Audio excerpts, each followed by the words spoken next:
pada waktu gue bikin tulisan tuh gue bener-bener I really really wanna do something yang authentically Melissa gitu, kayak gitu. Hai semua, saya Tania, host dari podcast Janda Bercanda, channel khusus yang didedikasikan untuk kesejahteraan para janda. Hal-hal yang berhubungan dengan personal development, mental health, single parenting, dan femalepreneurship. Kali ini kita kedatangan seorang tamu yang bisa bicara mengenai semua hal itu. Luar biasa sekali. Nah, dalam ceritanya yang dia berbagi hari ini, dia akan ceritakan bahwa perusahaannya dia ini baru-baru ini mengalami kesulitan, di mana dia itu ada tagihan-tagihan hutang tertunggak sebesar 9 miliar rupiah. Kaget nggak dengarnya? Kaget kan? Terusnya dia bisa mengembalikan situasi itu sampai sekarang pulih lagi dan perusahaannya kembali back on track. Ceritanya luar biasa banget dan dia tuh nanganinnya benar-benar dengan kebijakan dan kearifan dan ketenangan yang buat saya tuh kagum banget deh ngelihatnya bahwa dia tuh segitu intelektual dan segitu soulfulnya untuk menghadapi masalah ini. Semoga yang mendengarkan bisa mendapatkan inspirasi dan memetik pelajaran dari pengalamannya dia. Dan terlepas dari semua itu, memang karyanya dia luar biasa banget. Kalau saya udah lama-lama ngagumin. Nah, sebelum saya lanjutkan langsung ke episode ini ke wawancaranya, kalau suka dengan konten-konten yang ada di Janda Bercanda, tolong dong di subscribe, di share, di like, hit the notification bell. Dan kalau ada masukan, tolong di DM atau di komen supaya saya tahu apa yang pengen didengerin. Okay, without further ado, I present to you Melissa Sunjaya of Tulisan. I'm a big fan of Melissa's work dan hari ini itu kebanggaan nih kita kedatangan tamu keren Melissa Sunjaya. Ya nggak? Makasih Tanya, makasih. Tapi ya inilah ada harganya ya menjadi seorang kreatif kayak gini ya mobilnya gampang penyok saudara-saudara karena karena suka nggak mudeng sama motor sama tiang. Kalau parkir ya suka agak nabrak. Mohon maaf ya. Asal kamu hati-hati aja ya, jangan nabrak orang atau nabrak motor Enggak. yang ada orangnya gitu gimana? Gue biasanya jalannya pelan banget. Gue biasa jalan pelan banget gitu. Tapi gue benar-benar seneng Kamu pakai banget supir aja nyetir. kali kalau kayak gini deh. Kayaknya gue agak Tapi gue khawatir seneng sebetulnya. nyetirnya. Gue seneng nyetirnya. Gue seneng nyetir. Oh justru itu trigger untuk suatu kreatif proses ya? Iya. Tapi gue juga baca di buku psikologi ada neuroscientist Andrew Huberman. I don't know if you follow his podcast. Oh yes, I follow Andrew Huberman banget. Gue suka banget itu. Dia bilang gitu loh, kalau pagi-pagi tuh emang kalau kita jalan atau pokoknya sesuatu yang forward movement gitu di mata kita, itu mestinya tuh menstimulasi kayak otak kita gitu untuk lebih kreatif atau apa. Jadi mungkin itu karena itu juga ya, jadi kayak gue tuh emang kalau misalnya proses kreasi gue tuh nyalanya waktu gue kalau gue jalan atau gitu. Dan kadang-kadang misalnya kayak buat gini aja tuh gue sebenarnya nggak bisa diem begini kan, gue tuh mesti jalan-jalan gitu kalau misalnya ngobrol, kalau apalagi kalau misalnya memecahkan sesuatu gitu ya, gue mesti jalan sambil itunya mesti jalan gitu. Problem solvingnya ada dengan motion ya, dengan gerakan juga ya. Gerakan, stimulasi visual, jadi semuanya itu jadi sesuatu masukan ya untuk ke dalam otak. Tapi ini ya penting banget yang komentar lo itu bahwa ini yang ngomong neuroscientist yang di referensi tadi sama Melissa adalah Andrew Huberman, dan dia ada podcast sendiri, Andrew Huberman Podcast, seorang neuroscientist di Amerika. Itu bagus sekali untuk yang mau ngikutin. Kesian sekali buat kita yang sekarang lagi di pandemi, yang stimulasinya terbatas sekarang. Gimana kita ruang geraknya kita ini terbatas. Ya mungkin bisa mondar-mandir dalam apartemen atau dalam rumah, tapi memang itu menjadi suatu limitation ya. Kecuali kita bisa meditasi dan bisa membayangkan bahwa kita bergerak di dalam pikiran saja, bukan dalam Ya, actual stimulasi. Ya, atau jadi ya. kesempatan ya katanya kalau dalam cobaan seperti begini untuk bisa melatih meditasinya kita untuk sabar dan juga untuk Tapi dia berkreatif. banyak tips emang tuh buat apa, buat, kayak menanggulangi stres, dia banyak tips, fisiologi gitu loh yang bisa kita Hmm, lakuin. Jadi maksudnya emang mhm, even kalau misalnya ruangan kita tuh cuman kebon 2 kali 3 gitu, dia tuh ada tips kayak gitu-gitu yang maksudnya kayak mata kita tuh apa mesti tipsnya dia? salah satu yang yang menurut gue itu berhasil, jadi kalau gue emang lagi nggak bisa kemana mana, eee, apa namanya, Mhm, ini kan art room gue gitu, dan art room gue itu heeh, kan banyak kalau misalnya gue puterin ini banyak tempel-tempelan, apa namanya, kayak scrapbooking, terus apa gitu buat notes-notes gue lah gitu. Nah itu mata gue tuh biasanya mhm, gue gini-giniin gitu, buat stimulasi, otak gue dan itu kayaknya oke. itu bener-bener jalan sih. Jadi, beberapa kali gue nggak pernah maksudnya biarpun itu maksudnya, dinding gue itu tempelannya sama, itu-itu aja gitu, udah 1 tahun gue tempel itu-itu aja, terus ada kayak warna-warna kan, adukan warna.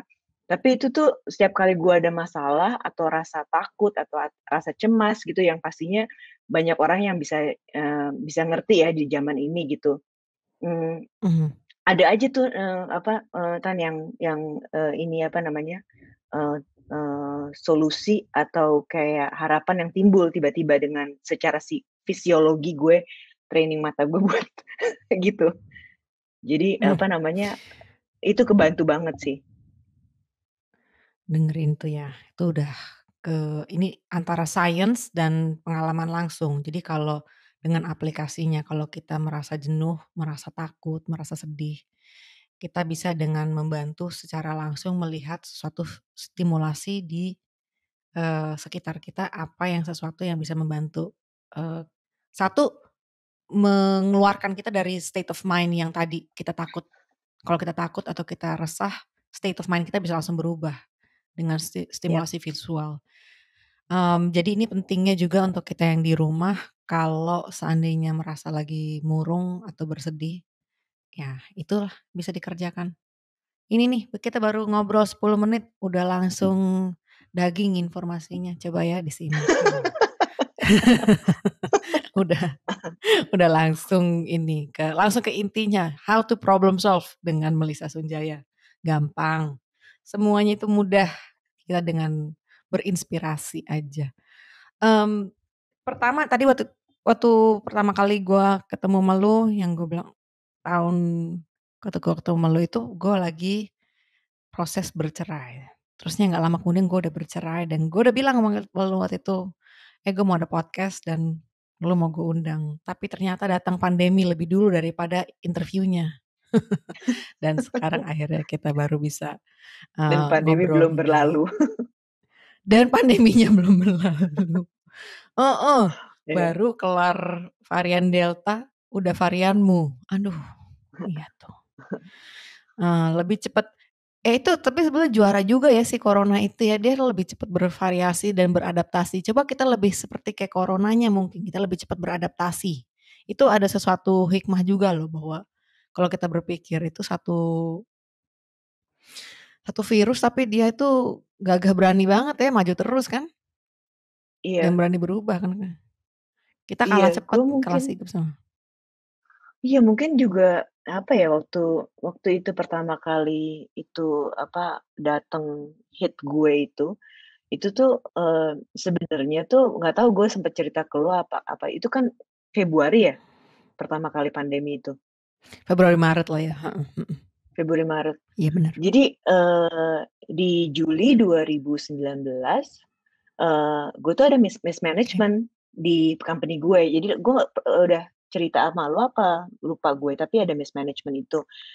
So, our company was actually in, like, financial problems, like really bener-bener, maksudnya we're bleeding, we were bleeding. Mmm, Tapi mungkin juga, apa, mungkin karena emang gue suka sekali problem kali ya, Tan, maksudnya gitu ya. Aduh, loh, Jadi tuh, maksudnya. maksud gue bukannya suka banget, maksudnya gue bener-bener cara gue ngeliat problem tuh, kayak, you just do it gitu, kayak gitu mungkin ya, mungkin gue nggak tahu gitu. Nah, gue mesti terus terang sih waktu di Januari 2020 itu, apalagi kan, Jakarta lagi banyak dilanda banjir. Jadi salah satu toko gue, itu yang di Kemang tuh musti tutup kan karena banjir, berapa minggu gitu tutup gitu, itu. Mhm, Nah abis itu pandemi. Jadi lu ngerti nggak sih kayak abis jatuh iya. kelistrak, terus ketabrak tembok kayak gitu. Tapi I think it's really the attitude. You really have to adapt. You have to keep changing. You have to adapt, and you have to be kayak kita mesti emang seluas si virus ini gitu. Menurut gue emang emang bener kayak kata lo gitu. Kita kayak eh, apa kita mesti DNA kita tuh mesti sedikit nge-copy alam gitu. Jadi Iya. itu salah satunya sih menurut gue, maksudnya tenaga gue tuh bisa begitu tuh karena itu ya eee, gue bisa menanggulangi rasa takut gue. Rasa takut sih pasti ada, itu waktu itu bener-bener, kayak, "Oh my God," gitu, dan apalagi waktu 2019 itu, waktu ada mismanagement itu, pertama kali nih apa, gue bener-bener musti, gue musti sembuhin rasa sakit hati gue gitu. Ya Mmm, maksud gue and I think it was a lot harder than my divorce also. Kayak, loh, eee, apa, wow. it was a lot harder than my divorce for me. Karena, mmm, divorce perceraian gue sama Dom tuh, was a Mhm, very, like, happy divorce, was a very happy divorce. We took it slow. We had a very mutual understanding. We never fought about it. It was mutual understanding. There was no ego, mhm, so we went through it like, dan kita tuh pakai planning mungkin gitu. Jadi kita kayak, 'cause it took us also a long time to get married. It took us 6 years before we actually, get married gitu. mhm, Tapi so when we decided that we're gonna break up, we really took it also that slow. Like, we took it really like, "Okay, let's do it like this, and we support each other on the process to do that. So that mhm, was okay, and it was harder untuk menjelaskan, buat gue lebih susah menjelaskan ke teman-teman gue gitu, kenapa it's okay for me gitu, itu lebih susah gitu, kayak to tell them, it's really okay," "I'm really happy to do mhm, this," gitu. Itu pada waktu gue cerai itu lebih susah. Tapi waktu ketika gue itu, ada mismanagement itu bener-bener gue hampir putus asa sama hidup gue itu. I think that was the lowest point of my life di 2019 itu. Karena, mmm, karena buat gue, tulisan itu sesuatu yang gue bangun sama ibu gue bener-bener kayak tangan demi tangan, terus kita bener-bener kerja keras banget, bangun kayak stall yang ada di Dharma Wangsa, terus juga kadang-kadang kita ikut bazar gitu. Eee eee, dan itu tuh maksudnya banyak sekali yang sangat menghargai karya-karya gue termasuk lo gitu, maksudnya bener-bener jadi kita tuh mhm, sangat disemangati sama kayak kolektor-kolektor seperti lo gitu yang, kita tuh mhm. dapat energi dari situ. Nah waktu ada mismanagement itu gue shock banget karena I was in perusahaan itu, berhutang dan gue nggak tahu berhutang atas nama gue kayak hampir 9 M. My God, Dan it was really devastating dan, cash, perusahaan itu cuma 30 juta. It was that waduh, bad, it was that waduh, bad, jadi, eee, waktu itu gue tuh bener-bener, aduh, I didn't have a will to live, like really didn't. Tapi untungnya ketika gue lagi, mengalami itu, ini untung juga gue nggak tahu deh mungkin semesta ini tuh sayang banget gitu sama gue gitu ya. Gue tuh lagi dapet residensi, mmm, jadi, kalau gue banyak orang yang mungkin nggak tahu tentang residensi, art residensi itu apa, tapi itu kayak program short program, kadang-kadang misalnya itu 1 bulan, kadang-kadang bisa 6 bulan, kadang-kadang bisa 1 tahun. Biasanya dikasih oleh institusi seni. Nah, gue dapet program khusus ini di contemporary art dari Royal College of Art di London, one of the best university buat art. Nah, luar biasa. gue waktu itu benar-benar itu cuman 1 bulan, tapi gue dapet tutor mentor gue tuh artis-artis yang jago-jago banget.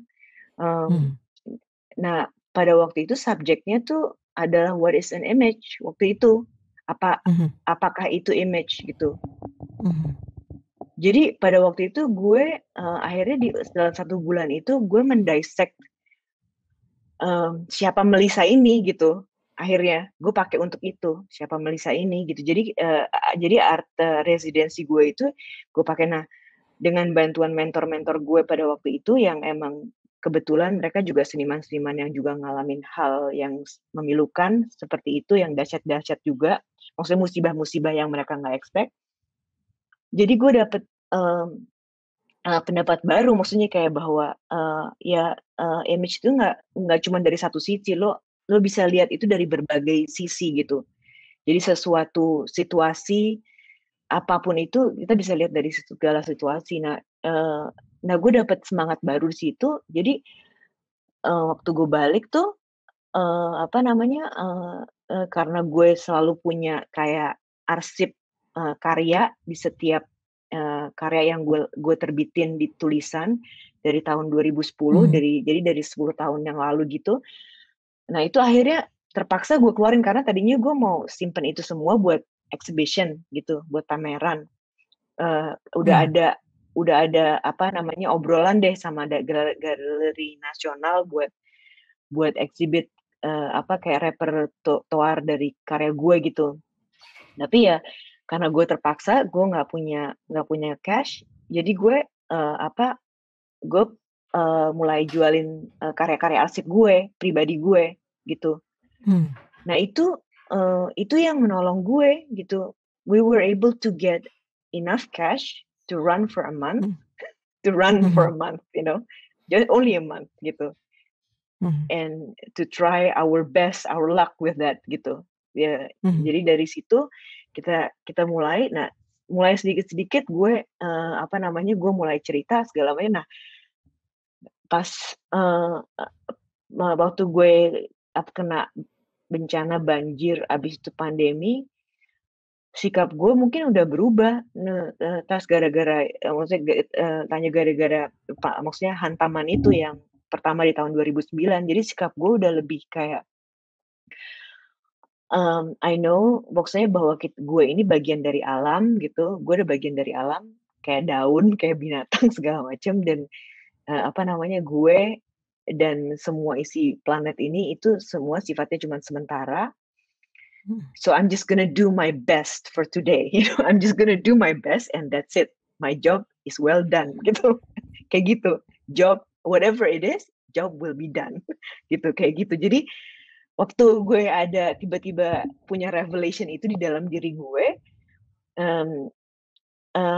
itu bener-bener sih, maksudnya every day was a different sun, gitu kayak gitu. Setiap hari itu bener-bener kayak gue dapet angin baru, ini baru, dan gue sampai merinding dengernya, maksudnya ceritanya ke lo, karena bener-bener gue habis itu gue dan tulisan itu di tahun 2020 di gelombang pandemi yang pertama, kita telah membuktikan performa kerja kita, performa sales kita, performa teamwork kita semua itu terbaik dalam 10 tahun kita berkarya. Jadi benar-benar begitu.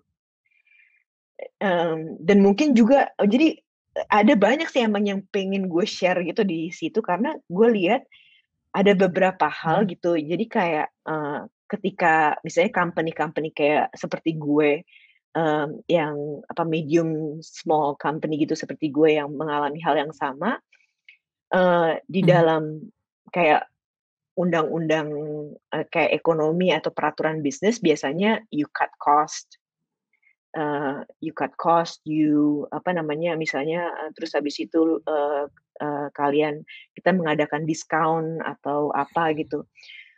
Nah, gue nggak pakai pemikiran itu semua. Jadi waktu itu kan gue juga konsultasi sama auditor. Auditor gue tuh sama gue tuh sampai kita gontok-gontokan karena apa yang gue jalanin itu menentang. Jadi gue justru pada waktu itu I raised the salary of my employee, sorry, apa karyawan gue, Hmm. I raised karena selama manajemen sebelum gue baru tahu bahwa banyak di antara mereka yang kompensasinya kesejahteraannya tidak sesuai sama visi-visi gue gitu di tulisan, terutama para pengrajin, penjahit gitu. Jadi ketika gue ketika gue berhasil menjual karya-karya arsip gue dan sembari gue mulai mendesain lagi segala macam, gue justru menaikkan kayak standarisasi upahnya mereka di sini gitu. Jadi itu sebenarnya lebih resiko gitu. Nah, ini kayak hal kayak gini sebenarnya itu cuman bukannya gue belajar dari mana-mana gitu, tapi gue cuman pakai insting gue sebagai ibu gitu, ibu rumah tangga gitu. Maksud gue kalau tiba-tiba sebagai ibu rumah tangga gue cuman punya budget seberapa, lo nggak akan gitu, maksudnya ngebuang anak lo gitu. Terus kalau misalnya, dan banyak ya terus terang gitu beberapa karyawan gue karena dalam mismanagement proses itu, maksudnya mismanagement yang karena itu waktu itu mismanagementnya berlangsung sekitar 8 tahun, dan 5 tahun gue bener-bener gelap, maksudnya dibutakan dari banyak apa yang mereka itu jadi banyak karyawan gue tuh kayak salah asuh lah, salah didik. Jadi nggak tahu aturan atau apa. Okay. Nah, gue pakai aja insting gue sebagai ibu juga gitu di situ.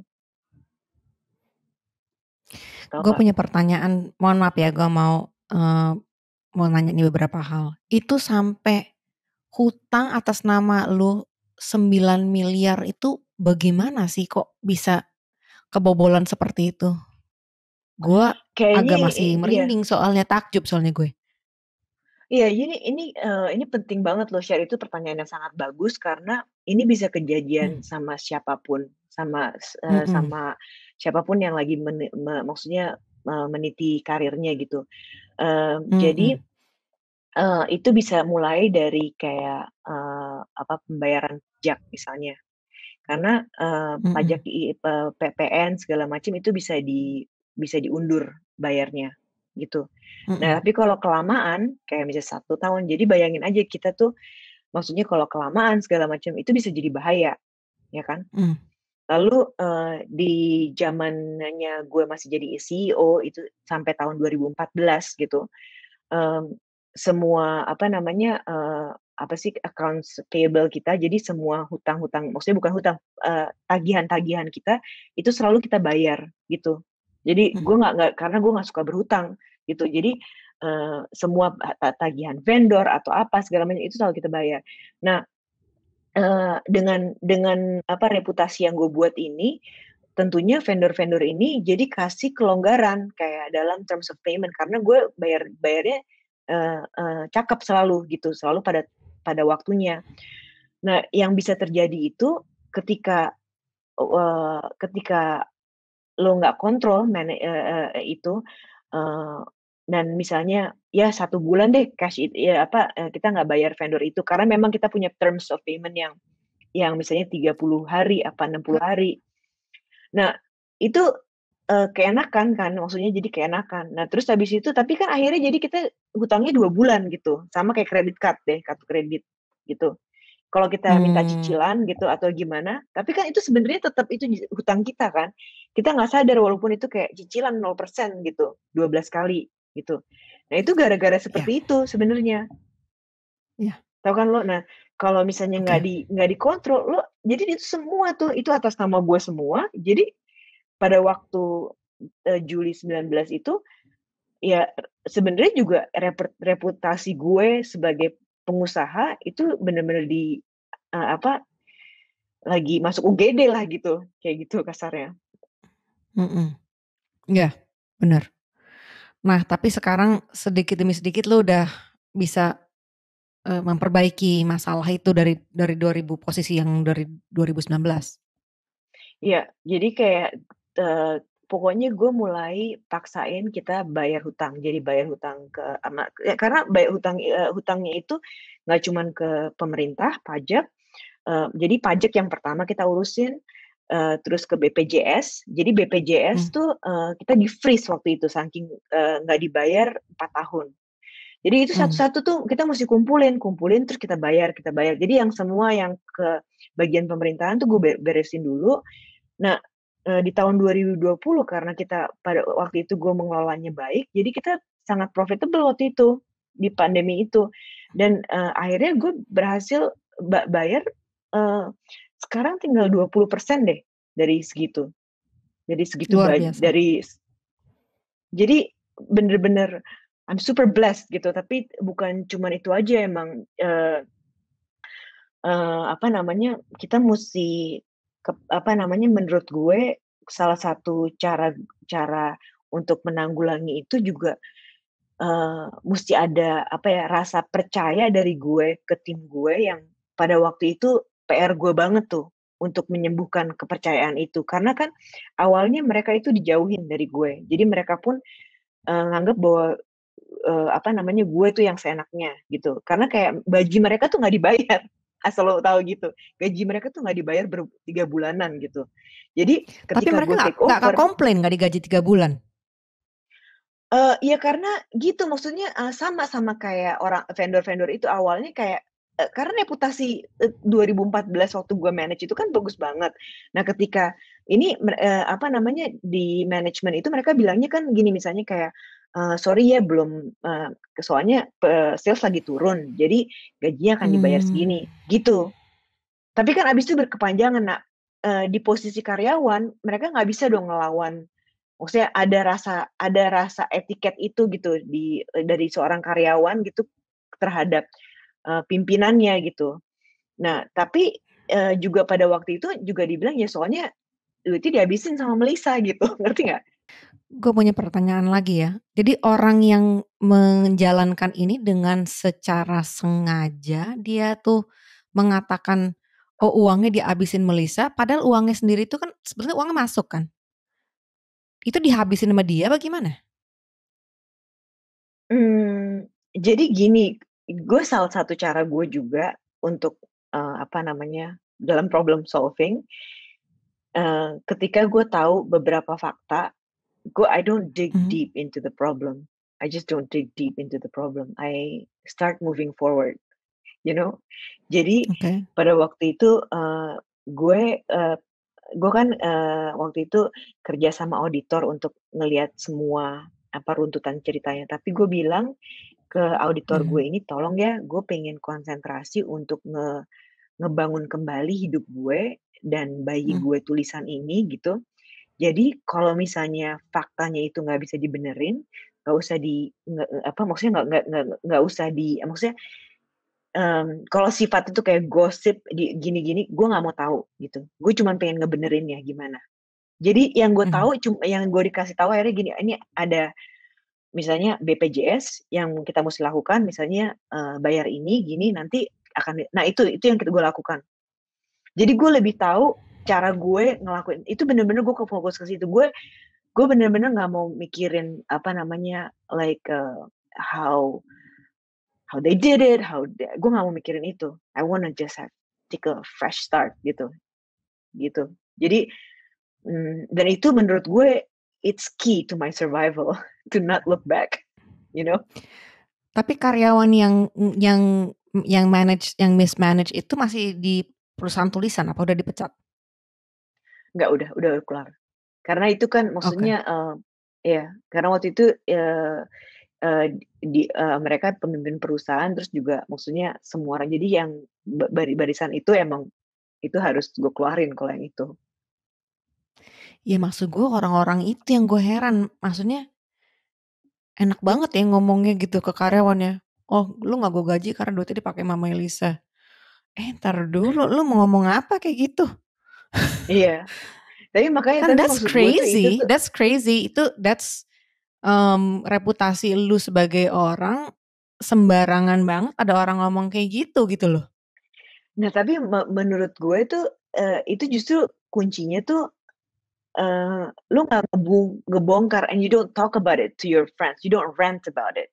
That's key, you know. Iya, You oke. you start again like like as if you have a new baby. You start again from scratch. You start with new Oke. spirits gitu. Jadi itu tuh buat gue tuh key di situ.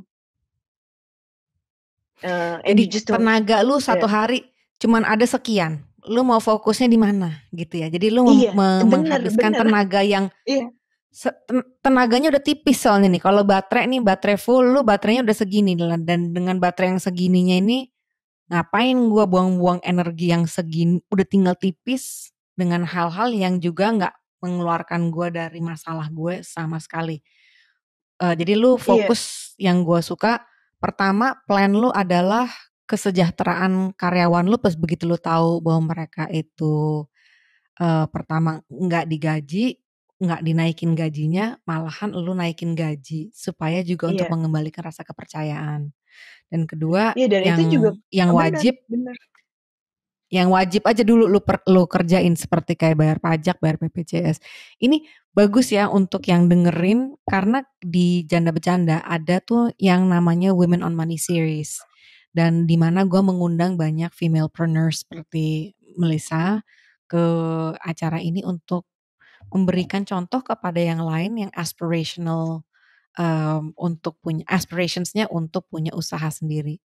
Nah kan kayak lu ini udah berhasil, sekarang nih udah dikasih lihat bagusnya dari track record lu dari 2010 sampai ke 2021 dalam 11 tahun.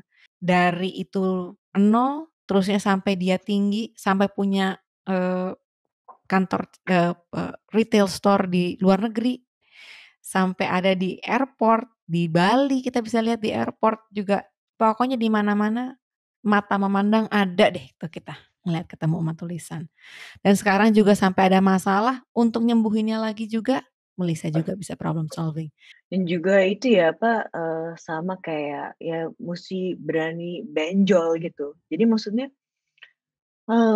pertama kali lu mesti terima dulu sih bahwa misalnya emang diri kita tuh itu nggak pernah bisa sempurna gitu.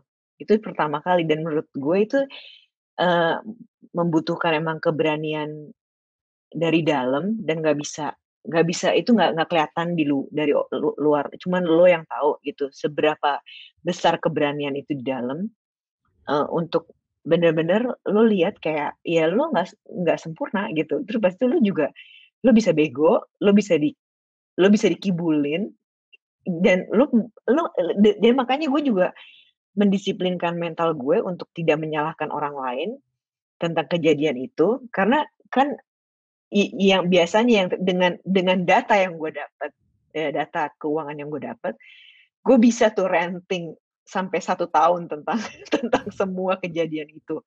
Iya. Tentang maksudnya kayak ada ya segala tapi, eee, yang gue coba adalah kayak semua itu maksudnya kesalahan yang terjadi, maksudnya that's just because it's also your wrongdoing, you know? You have to admit that, you didn't take care of yourself, gitu, kayak gitu. Mmm. Pada waktu gue bikin tulisan tuh gue bener-bener I really really wanna do something yang authentically Melissa gitu, kayak gitu. Tapi sejujurnya ya gue mesti nanya deh, gue penasaran banget. Kenapa sih lu cerai? Karena lu tuh cocok banget ya sama Dom ya dan gue tuh sedih sebetulnya karena kalau gue ngelihat pasangan yang level intelektualnya untuk, dari ini banyak hal ya, lu sama dia tuh cocok level intelektualnya nyambung, level creativity-nya nyambung gitu loh, lu sayang sama keluarga jadi buat gue sedih sih sebetulnya denger bahwa kabar bahwa lu tuh sampai bercerai waktu tahun 2019 itu gue ketemu sama lu, gue tuh sedih sebetulnya pas gue tahu. Mmm, kayak apa, mungkin juga salah satu yang sering kita bicarakan berdua tuh kayak apa namanya, mungkin di antara kita itu, kita udah menyayangi satu sama lain, tanpa batas gitu loh. Maksudnya, eee ya siapapun diri kita masing-masing, kalau walaupun kita misalnya bukan suami istri, kita tetap sayang satu sama lain gitu. Jadi, dan itu salah satu yang, Dom juga sering, ingetin gue sih, kayak bahwa, itu tuh kita berdua belajar bareng-bareng tentang mencintai tanpa batas itu. Jadi mencintai tanpa batas nggak Mhm. usah dilabelin, nggak usah dipikirin secara ritual sebenarnya, nggak usah ditulis pakai undang-undang, nggak usah ditulis kadang-kadang karena menurut gue tuh konsep, pernikahan gitu yang pakai akta segala macam itu justru yang kayak mensirnakan apa yang murni tentang suatu hubungan, cinta kasih kalau menurut gue gitu. Jadi kadang-kadang karena apa namanya, peraturan yang ditulis di situ, itu justru jadi kadang-kadang kita jadi nggak bisa. Nah, setelah kita itu bener-bener ekspresi kita emang jadi semakin murni sih. Nah, makanya kita jadi semakin happy, gue juga, Dom juga gitu, dari Setelah situ. bercerai semakin happy. Iya iya, jadi Tapi dan tapi apa, apa yang kita bikin lu masing-masing merasa nggak happy? Itu yang gue nggak ngerti karena yang kalau seandainya orang kadang-kadang kalau mereka merasa nggak happy karena mereka merasa dibatasin, nggak boleh berekspresi. Tapi kan lu masing-masing nggak tidak membatasi satu sama lain gitu loh. Malahan kalau dulu gue ngelihatnya lu waktu masih menikah, kalian tuh saling ingkari satu sama lain, kecuali kenyataannya tidak demikian gitu atau mungkin waktunya untuk lu berkarya berkurang karena pernikahan itu. Apa salah itu persepsi gue itu? mmm, eng enggak juga sih, tapi apa ya, emang soalnya gue sama Dom waktu itu juga, waktu kita bercerai juga juga kita nggak punya, maksudnya we don't have kita nggak punya lover atau apa, bukan, jadi emang bukan karena itu gitu. Tapi memang ini sih, we just wanna be singles, and we're happy like that, gitu. Menarik Kayak menarik, kayak gitu.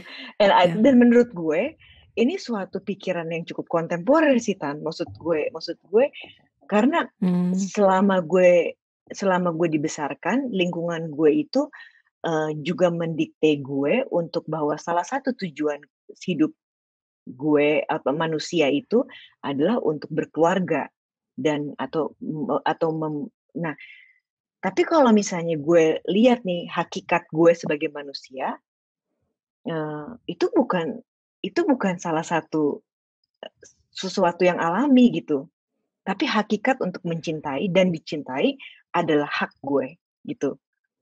Nah, jadi itu mmm, sebenarnya prinsip itu yang kita cuman gue sama Dom yang apa namanya, jalanin gitu. Dan anak-anak gue juga, dari dari kan kita selalu terbuka sama anak-anak gue tentang hal ini. Anak-anak gue juga ngelihatnya, juga gitu kayak, kayak kedua orang tua mereka ini, bercerai itu juga karena mereka juga ingin memberikan, karena mereka saling cinta dan mereka ingin memberikan kesempatan dan kebebasan itu ke masing-masing untuk, ya ya untuk nggak tahu menikmati hidup gitu. Mau itu juga, apa namanya, eee maksudnya berpacaran sama orang lain atau maksudnya ketemu orang lain lagi yang baru di hidupnya gitu, maksudnya that's another opportunity and to do it gracefully. Jadi apa lu sekarang tertarik dengan dating lagi gitu?